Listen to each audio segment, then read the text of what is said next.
శ్రీ గురు దత్తాత్రేయాయ నమః. కన్యా రాశి ఉత్తర హస్త చిత్త నక్షత్రంలో జన్మించిన వాళ్ళు కన్యా రాశి వాళ్ళు ఉంటారు. వాళ్ళు తప్పకుండా ఈ ప్రాయశ్చిత్తాన్ని ఆచరించండి. ముందుగా రాశి ఫలితము. కన్యా రాశి వారికి శని అనుకూలత ఎక్కువగా ఉందంటే ఆరోగ్య సమస్యలు తగ్గిపోతాయి. 2025 ప్రథమ దశ జనవరి ఫిబ్రవరి మార్చుల్లో ఆరోగ్య సమస్యలు ఉండవు. ముఖ్యంగా ఈ రాశి ఫలితాలు ఎక్కువగా మనం చూసుకోవాల్సింది పంచగ్రహాల యొక్క సంచారాన్ని బట్టి. రవి, చంద్ర, శుక్ర, బుధ, కుజుల యొక్క సంచారాన్ని బట్టి మనము సంవత్సరంలో 4 సార్లు బలంగా ఈ రాశి ఫలితాలు రాసుకోవచ్చు. ఆ ఫలిత భాగాన్ని వివరించవచ్చు. ప్రతిరోజు ప్రతి గంట జాతకం చూసుకోవడం మూర్ఖత్వం. అయితే ఇక్కడ ఈ కన్యా రాశి వారికి రాబోయే రోజుల్లో అనారోగ్య సమస్యలు చాలా తగ్గిపోతాయి. అలాగే గురువు యొక్క అనుకూలత ద్వారా కూడా చదువు బాగుంటుంది.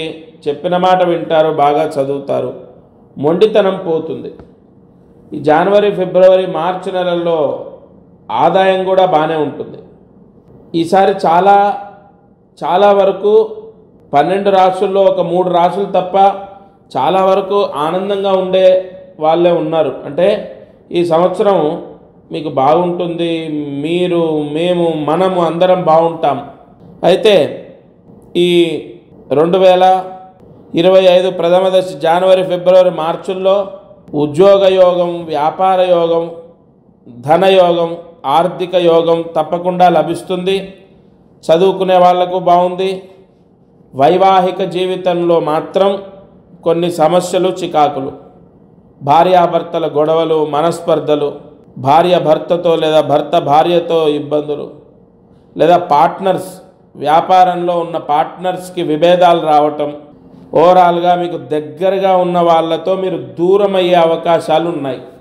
అయితే ఇక్కడ తండ్రి కొడుకులు వర్తించదు, అన్నదమ్ములు వర్తించదు, అక్కా చెల్లెలు వర్తించదు, భార్య, స్నేహితులు, వర్కింగ్ పార్ట్నర్స్, బిజినెస్ పార్ట్నర్స్ ఇలాంటి వాళ్ళు వర్తిస్తారు.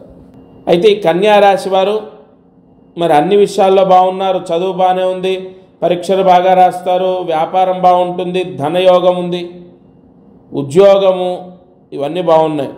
మరి సమస్య ఏంటంటే ఇదే, వైవాహిక సమస్యలు ఉంటాయి, మనస్పర్ధలు, చికాకులు, అలాగే విదేశాల్లో ఉన్న వాళ్ళకు కొన్ని ఇబ్బందులు, ముఖ్యంగా విదేశాలకు వెళ్దామనుకున్న వాళ్లకు వీసా రిజెక్ట్ అవ్వడం, ఈ దోషాలన్నీ కూడా కన్యారాశి జాతకులకు వర్తిస్తాయి.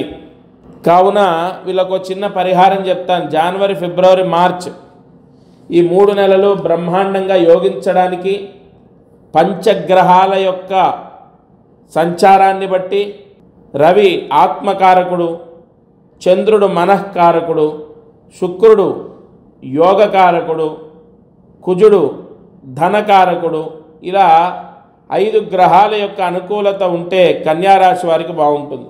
కావున వీరు చేయాల్సిన పరిహారం, ఈ 5 గ్రహాలు శాంతించడానికి దగ్గరలో ఉన్న విష్ణు ఆలయం, వెంకటేశ్వర స్వామి దేవాలయం అనుకోండి, లక్ష్మీ నరసింహస్వామి లేదా రామాలయం, విష్ణు ఆలయంలో కర్పూరము 100 గ్రాముల కర్పూరం దానం చేయాలి.